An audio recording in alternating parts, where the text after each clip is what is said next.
il faut chercher un troisième chemin pour bien mener ce pays. Au nom du Sénégal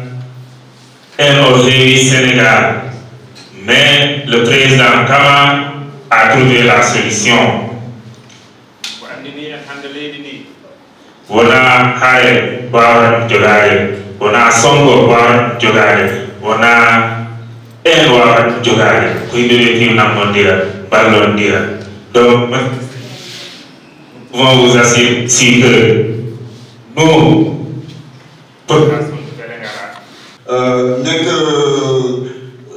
teewal fii Mayacine Camara muy comité de soutien à l'action de Mayacine Camara fii ci diwaanu Kolda rawatina aussi tamit en partenariat avec Boubacar Camara bon li ñu fi dajale ñun ñëpp ku nekk xam na ko surtout rawatina aussi tamit damay wax ak jeune Kolda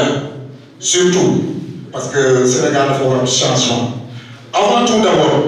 ñun jeune Kolda waa Kolda ñoo fi daje ku ne xam na depuis maa ngi dugg Kolda en 2002 ku ne xam na yàlla ku ne xam na jafe-jafe yi nga xam ne moom moo fi nekk gis ngeen coono yi ñu daal fi ñun ñëpp ba tax na aussi tamit yàlla def indil ñu fi ay kàngam mu nekk ñaari borom bopp yi yàlla boole ñaari borom xam-xam yi yàlla boole bon yaakaar naa am na ñi nga xamante ni fii jot naa leen jox programme Mayacine Camara ñeneen ñi si des aussi tam jox naa leen programme Boubacar Camara lire nañ ko xool nañ ko gis nañ ci njëriñ bu baax ma am yaakaar ne aussi ñun jeunesse Kolda yi surtout parce que jeunesse Kolda toujours laay wax bu ñu amee taxawaay bu baax booloo def main dans la main ànd ak Boubacar Camara ak Mayacine Camara fas yéene nag am 100% bu ñu xasee ba dem pour voter nañu àndandoo booloo am def 100% pour gagner élection yi pour bu ëllëgee ku ci nekk mën a gis sa bopp parfois nag di nga gis début bu ne dafa tout début est difficile léeg-léeg wax li ci des nag ñun ñoo ci des ñun jeunesse bi nañ fexe mag surtout jeunesse bi dañu fexe ñu mobiliser toujours lii pour man dama ne lii ña peut être mënoon na ëpp nii mais situation bi nu mu demee la moo tax mais waroon na gën a ëpp nii may am yaakaar ne aussi tam di leen ñaaxaan képp ki nga xam ne génn nga fii na nga def sa bopp sa responsable bopp di gis benn nit bu ci ne na nga fexe indi même bu dee 100 personnes ñun ñii benn nit bu ne fexeel convaincre 100 personnes ñu àndandoo bokk liggéey bi damay am naa yaakaar ni buñ ci defee nii ba ëllëg élection yi ñu fal suñu président Boubacar Camara yaakaar naa mooy gën fii ci Sénégal programme bu ci loolu wasalaam waaw. Alpha Sy, coordinateur de la conférence des leaders de la coalition Kama 2024. Bon, je tiens à saluer toutes les populations du Fouladou et particulièrement de Kolda et de Vélingara qui sont venus nous retrouver aujourd'hui dans le cadre de la sensibilisation que nous menons au programme du président Boubacar Camara. Et nous avons la chance aujourd'hui d'avoir nos alliés de Sénégal d'abord, le président Mayacine Camara, qui ont organisé cet événement important et qui ont montré tout leur engouement, leur affection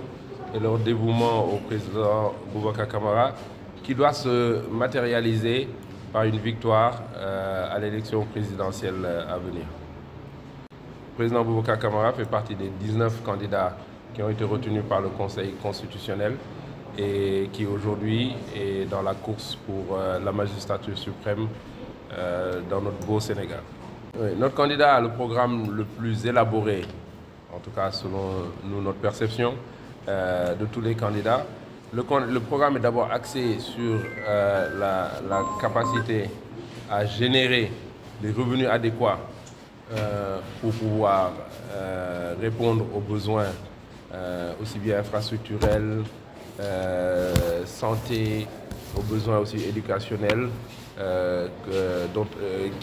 qui se présentent dans notre pays. Donc la problématique principale de notre programme, c'est de dire comment est-ce qu'on génère des revenus. Et pour ça, le président a travaillé sur le concept de déterminer toutes les ressources, d'identifier, de quantifier et de valoriser toutes les ressources qui existent dans le pays et à partir de ça, de lever des fonds qui pourront servir pour l'éducation. On parle de 8 000 milliards qu'on mettrait dans l'éducation, qu'on sait où on va les trouver. On parle d'infrastructures aéroportuaires nouvelles, d'infrastructures ferroviaires. Je vous ai parlé de Mayacine Camara qui a une expérience énorme sur le secteur du ferroviaire. On a aujourd'hui tout le plan sur le plan ferroviaire qui est avec nous aujourd'hui et qu'on mettra en place. On parle de créer évidemment toute l'infrastructure nécessaire en termes sur le plan de la santé. On parle de renforcer la sécurité au niveau des postes frontières, parce qu'on sait tous aujourd'hui qu'avec ce qui se présente au Sénégal, les postes frontières sont des endroits sensibles. Et pour tout ça, il faut mobiliser des fonds. On sait où trouver les fonds. On a démontré, notre programme est probablement le seul programme où chaque aspect de notre programme est chiffré, quantifié et mis à disposition du peuple sénégalais. Je dois dire quand même que j'ai entendu, c'est ma première visite à Kolda, hein. J'ai eu beaucoup d'échos favorables sur Kolda, la famille même à Kolda, je l'ai dit dans mon intervention tout à l'heure. Je pense qu'avec les noms qui sont passés à Kolda, les grands leaders, les grands responsables politiques, Kolda mérite un peu mieux en termes de développement. On a vu d'autres villes au Sénégal être bien plus avancées que Kolda. Je ne veux pas les nommer pour ne pas faire de publicité, mais en tout cas, en ce qui concerne Kolda, vu la position stratégique de Kolda ici à la frontière avec la Guinée-Bissau, Kolda est notre entrée aussi sur ce qui est le grenier du Sénégal. Kolda a besoin d'infrastructures sur le plan agricole qui sont plus élaborées. Kolda a besoin d'infrastructures. L'infrastructure routière, quand même, je dois dire, aujourd'hui est acceptable, mais on peut encore faire mieux. Il y a encore du travail à faire pour Kolda et je pense que nous offrirons de belles perspectives pour Kolda. La position de notre coalition est celle de l'ensemble des candidats qui ont été validés par le Conseil constitutionnel, qui se sont constitués d'ailleurs maintenant en front pour la démocratie et qui est très clair. Le président aujourd'hui, en tout cas jusqu'à ce prochain jour, a encore la possibilité de fixer une date pour les élections, on espère en tout cas avant le 2 avril, qui fixe une date. Même si cette date dépasse le 2 avril, mais qui fixe une date. Et une fois que cette date-là est retenue, on fera les arrangements nécessaires, les réglages nécessaires. Là, on peut discuter pour pouvoir réduire, par exemple, peut-être la durée de la campagne et peut-être même la durée entre les deux tours. Mais il faut qu'il fixe une date et qu'il passe la main à son successeur. Parce qu'on ne peut pas aujourd'hui imaginer une situation dans un Sénégal, que le Sénégal qui est la vitrine démocratique du Sénégal, on est déjà allé trop loin dans les tergiversations, on est déjà allé trop loin dans les hésitations, dans les changements, dans les revirements. Ce n'est pas bon pour l'image du Sénégal, ce n'est pas bon pour l'image de la démocratie et on a des enjeux sérieux à régler qui sont des enjeux économiques, des enjeux sociaux qui fixent une date et qu'ils passent la main de manière libre. Nous, aujourd'hui, nous avons toujours milité pour la libération des prisonniers politiques. Nous avons toujours considéré que ce n'est pas la place de certains prisonniers comme Ousmane Sonko. Sa place n'est pas en prison. Et Diomaye Faye non plus, sa place n'est pas en prison. Maintenant, on est dans un pays de loi. Il faut suivre les règles. Il ne faut pas non plus que, parce qu'on veut que le président Ousmane Sonko, parce qu'on veut que Diomaye Faye soit en liberté, qu'on aille loin dans la manière de tordre le bras à la justice sénégalaise. Donc on est un pays de droit. Il faut respecter le droit, mais nous pensons qu'on doit libérer les prisonniers politiques. Waaw, man maa ngi tudd Mamadou Diouf. Nekk coordonnateur national parti bi ñuy wax sunu Sénégal d'abord ñëw fii tey ci turu coalition Kama 2024. voilà li waraloon teewaay bi c'était très simple dafa am ay kilifa yu nekk Kolda yoo xam ne je vais taire leur nom dinaa téye seen tur yu nga xam ne man sama jëmm ji xeebu na wala boog kilifa goo xam ne sama jëmm ji xeebu na pour ma ñëw wax ak moom donc président Kama moo waroon a ñëw waaye mu yebal ki nga xam ne moom sax moo ko jiite ci biir coalition bi pour ñu ñëw toog ak moom wala boog ñu toog ak ñoom wax ak ñoom fekkoon na nag ñu jàpp ne gisee dafa jafe te am nañ fi ay nit ñoo xam ne ñun Sénégal d'abord di jiite ko di Mayacine Camara am na ci depuis parrainage yi ay nit kilifa ay mag yu am dayoo ay jeunes yu doon jàppalante ak ñun ci jamono boobu ñu commencé woon ay installation ak ñoom ci biir Kolda ak li wër Kolda léegi nag ñu ne woon comme ñëw yombul te am nañ ay kilifa yooyu njiit yooyu kenn ku ci nekk ñëw ñu toogaale ak moom wax ak moom ci wàllu coalition bi ak wàllu parti bi donc ci gàttal ñaar yooyu mooy suñu teewaay on a fait li ñuy wax benn saan wuy jam ñaari guy dajeeg suñu njaboot waxtaan ak ñoom féddale leen kóllëre saafuwante ak ñoom xamante ak ñoom mais aussi dem ci kilifa yi nga xam ne vraiment tey ay daanaka aar bu Moussa Molo lañ si Kolda waxtaan ak ñoom pour que ñu mun ñu ñëw jàppale. super ah diwaanu Kolda moi j'habite Koungheul laa dëkk je pense que zone yi c'est à la fois benn lañ daanaka c'est à la fois agro sylvo pastoral yenn yi sax ñu ngi ciy wax ay yeneen ressources comme ni ko président waxee sànq yu fa nekk yoo xam ne yu ñoŋ la ci cëslaay bi ci suuf waaye ci dundin bi ak dundinu doomu aadama bi jàpp nañ ni des na. parce que dëkk boo xamante ni ci Sénégal yaa ci am sens wala bokk nga ci ñu am sens am ñetti frontière Guinée Conakry Guinée Bissau Gambie ak tuuti rek nga dugg Mali nekk benn hub commercial jawbe nekk sa biir nga am benn terre bu fertile càmm gi nekk fi mbay mi nekk fi ba pare nga am ay population bi young population bi nekk ay jeunes loolu jàpp nañ ne tuuti politique de jeunesse wala ba politique de développement économique bu baax rek dëkk bi mun na sax raw yeneen dëkk ndax sens yu mu am dafay respirer dëkk bi dafay noyyi boo xam ne bu àndi xalaat bu sell rek dana romb fi mu nekk nii mais ñu gis ne vraiment baax na trop ñu gis ne vraiment baax na trop vraiment neex na trop waaye climat bi te loolu ku dem Dubaï dem Qatar di nga xam ne tàngaay warul nekk inconvénient ci réew Aronde Coumba Ndoffène Diouf bi kii di wax xalaat na loo xam ne ci courant bi suñ ko indee Sénégal mbedd yi sax